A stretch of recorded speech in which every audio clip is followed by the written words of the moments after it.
पिछले वीडियो में हमने इस सवाल पर डिस्कशन किया था कि क्या हमारे उद्धार के लिए प्रभु यीशु नरक में दुख भोगने गए थे। क्या यह जरूरी था उनके लिए नरक में जाकर दुख भोगना ताकि हमारे उद्धार के कार्य को कंप्लीट कर सकें, इसे पूरा कर सकें। तो पवित्र बाइबल से हमने देखा था और सीखा था कि नहीं, ऐसा नहीं था, और 3 कारण बताए थे, 3 बिब्लिकल कारण कि ऐसा क्यों नहीं था। तो अगर आपने वो वीडियो नहीं देखा है तो प्लीज़ जाइए और उस वीडियो को पहले जरूर देखिए। और एक सवाल जो उस वीडियो को देखने के बाद सामने आता है वो ये है कि अपनी मृत्यु और जी उठने के वक्त में, इस समय के बीच में प्रभु यीशु कहाँ थे। तो चलिए हम पवित्र बाइबल से जानते हैं कि वचन हमें इस सब के बारे में क्या सिखाता है।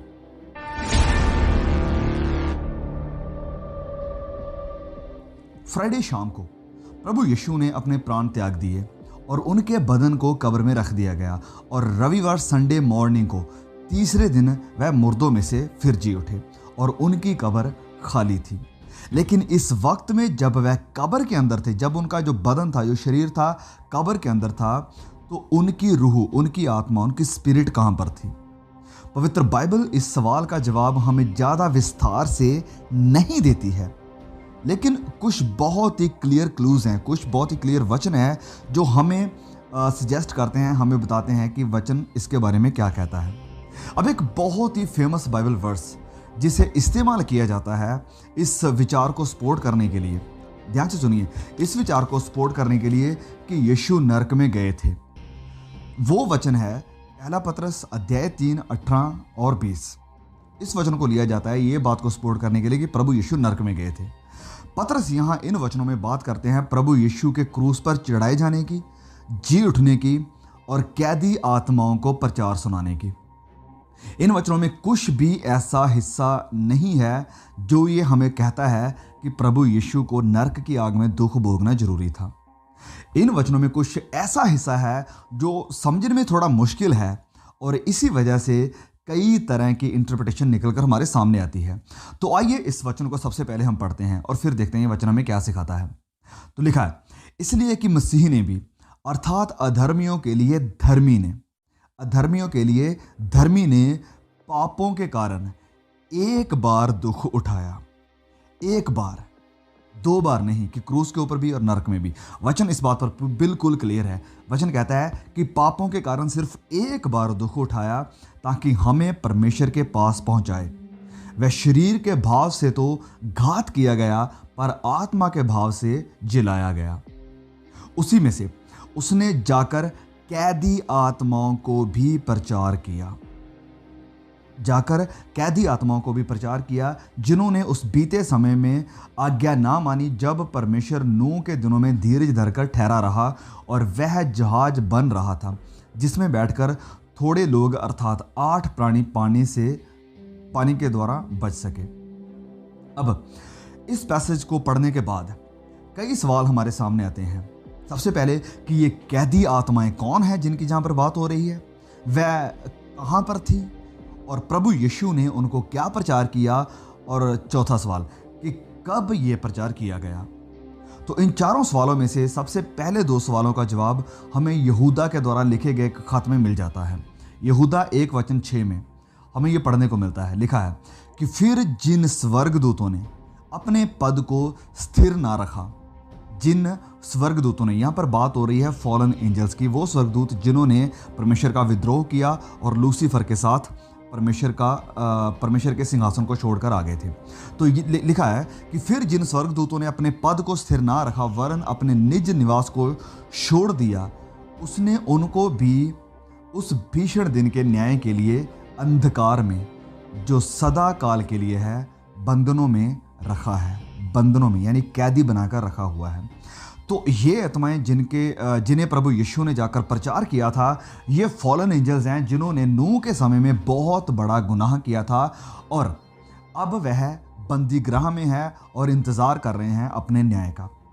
तो फॉलन एंजल्स के ऊपर, नेफिलिम के ऊपर, और जो फॉलन एंजल्स ने गुनाह करके मनुष्य की औरतों के साथ जो संतान पैदा की थी, उनके ऊपर हमने क्लियरली ऑलरेडी 2 वीडियोस बनाए हुए हैं जो कि बिल्कुल इस टॉपिक को स्पष्ट कर देते हैं। तो अगर आप इस फॉलन एंजल्स और नेफिलिम के बारे में, इन सब के बारे में समझना चाहते हैं और ये अपराध उनका क्या था, तो प्लीज़ आप इन 2 वीडियोस को जरूर देखिएगा, प्लीज़ इसे मिस मत कीजिएगा। नाउ ये था पहला क्वेश्चन कि ये स्वर्गदूत जो कैदी आत्माएं हैं वह कौन थे और कहाँ पर हैं। तो जवाब है कि वह फॉलन एंजल्स हैं, और दूसरा जवाब ये है कि वह कैदी हैं जिन्हें परमेश्वर ने बंदी बनाकर रखा हुआ है उनके गुनाह करने के बाद। अब नेक्स्ट सवाल ये है कि प्रभु ने उन्हें क्या प्रचार किया। अगर प्रभु यीशु ने जाकर उन्हें प्रचार किया तो उन्हें प्रचार क्या किया था। वेल, तो ये सोचना बिल्कुल भी रीजनेबल नहीं होगा कि प्रभु यीशु ने उन्हें सुसमाचार सुनाया या छुटकारे का कोई संदेश उन्हें दिया। बहुत से लोग ये सिखाते हैं कि प्रभु ने नरक में जाकर प्रचार किया और बहुत सी नाश हो रही रूहों को बचाया था। Now is that possible? क्या ये मुमकिन है कि प्रभु यीशु अधोलोक में जाकर, जहां पर लोग सजा भुगत रहे हैं, उन्हें जाकर प्रचार कर रहे हैं कि तुम मेरे ऊपर अगर विश्वास करोगे तो तुम जीवन को पाओगे, और मेरे ऊपर अगर विश्वास नहीं करोगे तो तुम नाश हो जाओगे। अगर प्रभु यीशु ऐसा जाकर प्रचार करते हैं तो मुझे नहीं लगता है कि कोई आत्मा वहां पर ऐसी होगी जो उसके ऊपर विश्वास नहीं करेगी। सभी विश्वास करेंगे। तो अगर सभी ने विश्वास कर लिया उसके ऊपर, तो इसका मतलब था कि अधोलोक यानी वो विनाश का जो घर था जहां सारे दुष्ट आत्माएं हैं, वो सारा खाली हो गया होगा। लेकिन नहीं, प्रभु यीशु ने वहां पर छुटकारे का संदेश नहीं दिया है। इसकी बजाय ज़्यादातर न्यू टेस्टामेंट स्कॉलर्स और थियोलॉजियन ये मानते और बताते हैं कि प्रभु ने अपनी विक्ट्री यानी अपनी जीत, पाप के ऊपर से अपनी जीत का संदेश उन्हें दिया। उन्हें बताया कि देखो मैं जीत गया हूं। जिन्होंने परमेश्वर का विद्रोह किया था, जिन्होंने लूसीफर की बात मान ली थी, उन्हें जाकर प्रभु यीशु बताते हैं कि I have overcome death and the sin. मैंने पाप और मौत के ऊपर विजय पाली है, और क्रूस के द्वारा मसीह यीशु से शैतान और उसकी ताकतों को हराया। और क्रूस के द्वारा प्रभु यीशु ने शैतान और उसकी ताकतों को हराया। कुलुसियों अध्याय 2:15 में हमें देखने को मिलता है कि यहाँ पर लिखा है, और उसने प्रधानताओं और अधिकारों को ऊपर से उतार कर उसका खुल्लम खुल्ला तमाशा बनाया, और क्रूस के द्वारा उन पर जय जयकार की ध्वनि सुनाई। तो चौथा सवाल, तो तीसरा सवाल था कि प्रभु यीशु ने उन्हें प्रचार क्या किया। वेल, तो प्रचार उसका था कि उसने जाकर उन्हें बताया, उन्हें संदेश दिया कि मैंने मौत और पाप को हरा दिया है, मैंने शैतान के कार्य के ऊपर विजय पाली है। तो चौथा सवाल है कि ये जय जयकार का, जीत का जो प्रचार है यीशु ने, ये कब किया, किस वक्त में किया। तो पतरस हमें बताता है कि शरीर में मरने के बाद और आत्मा में जीवित होते हुए।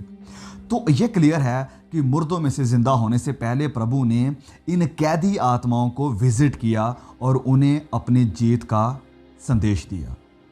तो इन सारे बाइबल के वचनों से हमें यह बात सीखने को मिलती है, इस सब में जो हमने भी देखा है, ये बात हमें सीखने को मिलती है कि प्रभु यीशु नरक में कष्ट सहने के लिए नहीं गए थे, वरन इस टाइम के बीच प्रभु के मरने और जी उठने के समय में उन्होंने 2 काम किए।